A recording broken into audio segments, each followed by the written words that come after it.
High guys, welcome back to my channel Tuli's world. তোমরা সবাই কেমন আছো? আশা করছি ভালো আছো। আমিও খুব খুব ভালো আছি। তো আমার চ্যানেলে আরও একটি ভিডিওতে তোমাদের সবাইকে ওয়েলকাম জানাচ্ছি।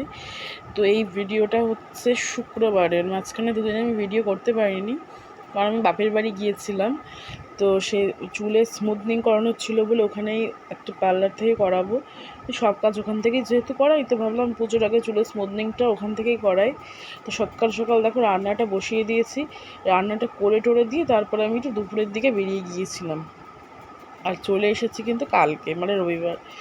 তো আজকেরও একটা ভ্লগ রেডি করছি, যেটা তোমরা আবার কালকে দেখতে পাবে।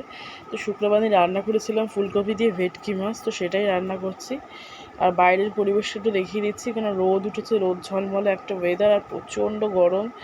তো যাই হোক, এদিকে পেঁয়াজটা ভেজে নিচ্ছি, আর মাছ ভেটকি মাছটা আর ফুলকপি আলুটা ভেজে রেডি করে রেখেছি। আর মশলার মধ্যে দিচ্ছি শুধু পেঁয়াজ, আদা, জিরে, টমেটো।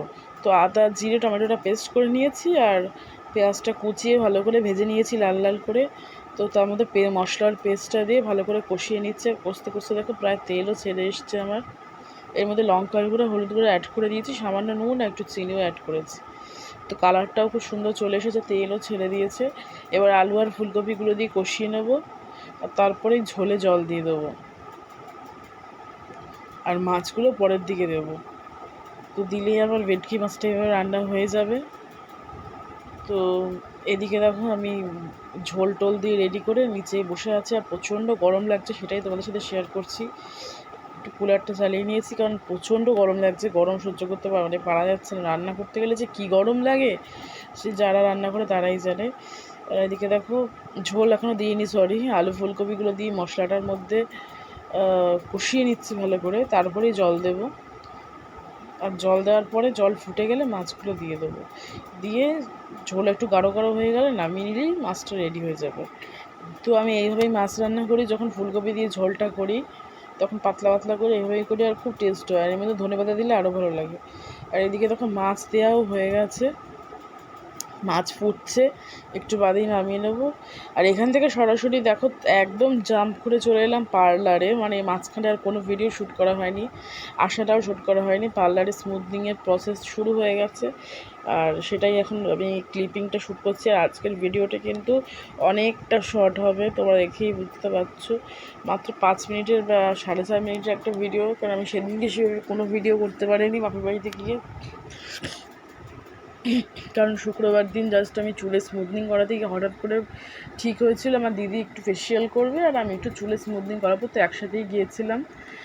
আমরা ওখান থেকেই করাই, পার্লারটা ভীষণই ভালো, আমরা ওখান থেকেই করাই। আর যে করে দিয়েছে তার হাতও খুব ভালো। তো এখান থেকে কোনো জায়গা থেকে করাই না, ওখান থেকেই করাই। তো যাই হোক, তো সেই প্রসেসটাই একটু একটু শ্যুট করেছি যখন পেরেছি।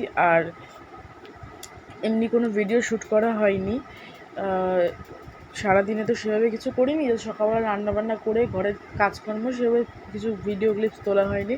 জাস্ট রান্নাটাই তোমাদের সাথে একটু শেয়ার করেছিলাম। তো রান্নাবান্না করে স্নান খাওয়া করে আমি দুপুরে 4টের দিকে বেরিয়ে যাই, আর 5টা 5:30 থেকে আমার এই প্রসেসটা শুরু হয়ে যায়। সেই প্রসেসটা কিন্তু অনেকটা রাত অবধি হয়েছিল, ওই জন্য সবটা ভালো করে দেখাতে পারিনি। আর সেদিনকে দিনটা ওভাবেই কেটে যায়।